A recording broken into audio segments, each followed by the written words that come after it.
shir ay yeesheen beesha Garikombe ee gobolka Doolo gaar ahaan degmada Danood ee deegaanka Soomaalida kaasoo ka qabsoomay santarka Cali Barre ayaa waxaa ka soo baxay warmurtiyeed lagu mudeynaya caleemasaarka ugaasayaan leh ugaas Cabdishamed ugaas Cabdullaahi taasoo munaasabada caleemasaarka ugaaska lagu qaban doono meel kamid ah degmada Danood ee gobolka Doolo taariikhdu markay tahay 1 bisha 8 2022 Cabdullaahi baan ahay anigu koonfur heer xaaji Maxamed qaladii uu isugu yimid wuu ku heshiiyey saddex qodob buu ku heshiiyey ka soo baxay saddexda qodob ka u horeeya ugaas ayaan le ugaas Cabdishamed ila caleema saaro bisha maanta kowda ah milaadiga ama ingiriiska bal la yiraahdo bisha ku xigta markay dhamaadaan labadaasu bisha August kowdeeda in la caleema saaro yaa reer xaaji Maxamed ku heshiiyey qodobkaas saas ku dhamaaday khayr Allah ka dhigo amiin saabaya qodobka labaad خلافكي ودماده هشيس وحي خلافها حساب حق والبكتيري حق والبكتيري اي حسابه قبيلك دحديسا سو غلay meel kastaba ka yimaadeen inay dhamaatay oo reer xaaji Maxamed intuu u fariistay dhameeyay oo xalay dhalay laga dhigay waa qodobka labaad oo xalay dhalay baa laga noqday wax dibad jiray wax daaqil jiraba waa laga heshiiyay way dhamaatay صعب qodobka saddexaad Jamaal Cabdisalaam hawsha oo markii hore xildhibaan isu sharaxay oo laga qaaday oo meel loo gartay la siiyay oo waxyaalo loo ballan qaaday shaqo ka mid tahay oo wali waxba helin oo cid isu qaamin in hawshiisa la dhaqaajiyo oo shaqo la raadiyo oo si degdeg amal loogu yeelo waa qodobka saddexaad taana go'aankaas aanu ka gaadhnay السلام عليكم ورحمة الله وبركاته وأنا إذن سلام يا أنت نمقليسا إيا أنت ريحة محمد أنا مقلينين أرك دونتا هذا الكاس سلامة السلام كان لكم سلامنا صدق قبيلكو شربوا قلي قرتدي سوى الله يسوكيني ويد قبيلكو إسرات سدي ميلا بدان سيغي يميد وحاني بانينا قواربا لقور هذه شربا الله قلي nolol xaaji Maxamed inamadii yimid ee qurba joogta ahaa waa la wada hadlay wixii idinku aad sheegteen iyo wax qolo kala sheegtay intiba waanu ka wada hadalnay waan dhamaysanay guud ahaan marka hore waxa ugu horeysay lacagtii jaaliyada gariga laga soo ururiyay qaybtii reer xaaji aad ku soo hadasheen waanu dhamaysanay iyaguna way ka xisaabtameen qabiilku shir guud oo qaar ma maqneen lama dhigi karo laakiin wax garadkii reer xaaji iyo dhalinyaradiisii intuba ay wax yar ka maqan yihiin markii la qiyaaso waan dhamaysanay xisaabtaas midnimo xaaji Maxamedna waa laga wada qaatay tawgaaska bisha tilmaanta uu bixiyay Cabdiwaaxid Sheekh Cabdullaahi bay noogu bees garaysan tahay heshiisna aanu ku qaadanay in bishaas 8 ee August kowdeeda caleemasaarkiisu ay ka dhacdo degmada Danood gudaheeda baataana lagaga heshiiyay idinkuna sidaas inaad ula socotaan baan rabnaa hawlgalkii dibad iyo gudaba in laga hawlgalaa la rabaa wassalaamu calaykum waxay qusayso wassalaamu calaykum waraxmatullaahi in Cabdisalaam oo qabiilku uu ka eedeeyay nimankan markii hore idinka gabadha meesha keenay iyaguna duruufo jira awgood ka hadlay qabiilkuna uu ku qancay waxa ay markaa yiraahdeen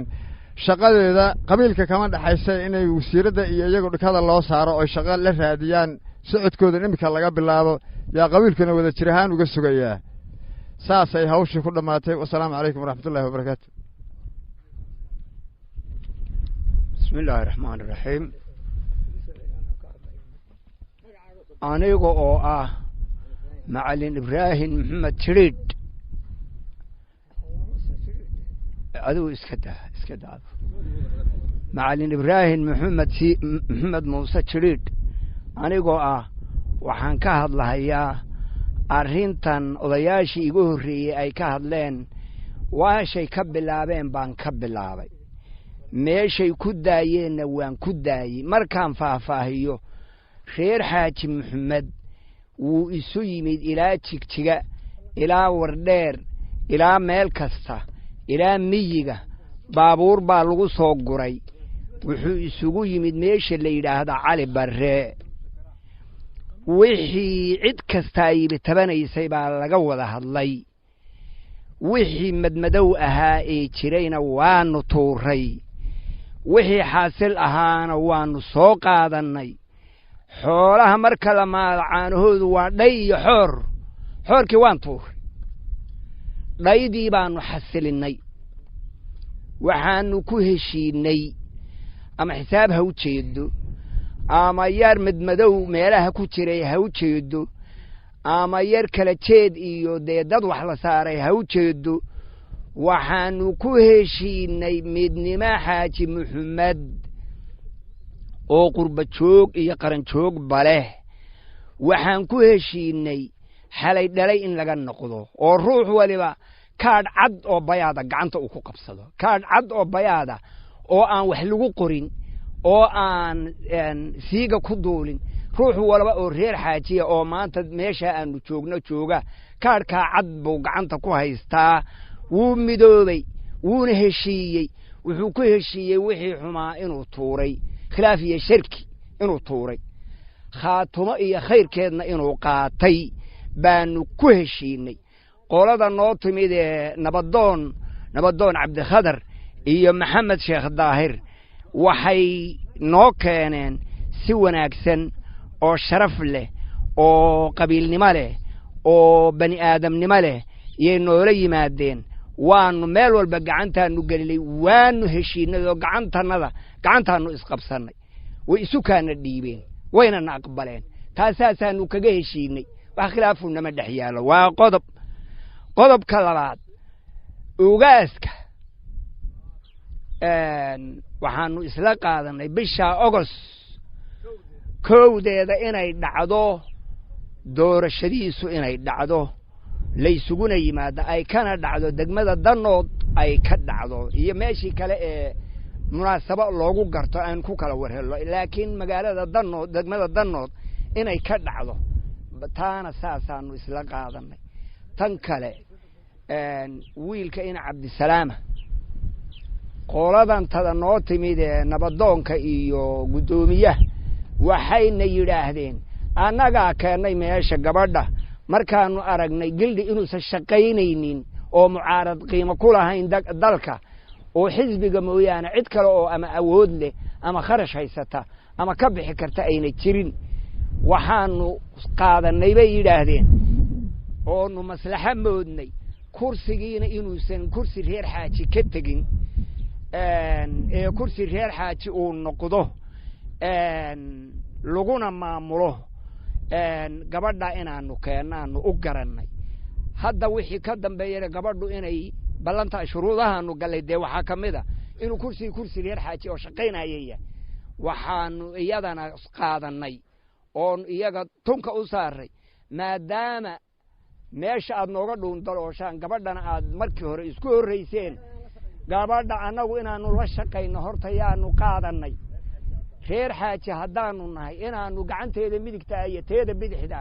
iyo gadaasheeda iyo horteedaba inaanu kala shaqeynaanu qaadanay iyaduna inay noo shaqeyso nalana shaqeysaanu yaanu ka rajaynaynaa ina Cabdisalaam shaqo in la siiyo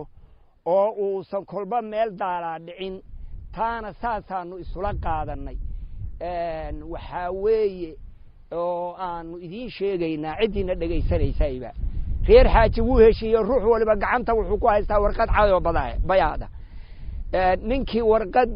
wax ku duuleen oo sufuru ku duushay lagu maqlo ama lagu arkay reer xaajiya waa nin ka baxay inta maqlaysa iyo inta dhageysanaysa iyo inta dhageysan doontaba saasaanu u sheegaynaa wassalaamu calaykum waraxmatullaahi wabarakaatuh waa anigoo ah Jamarti Yaxye wariyaha dal jiray deegaanka Soomaalida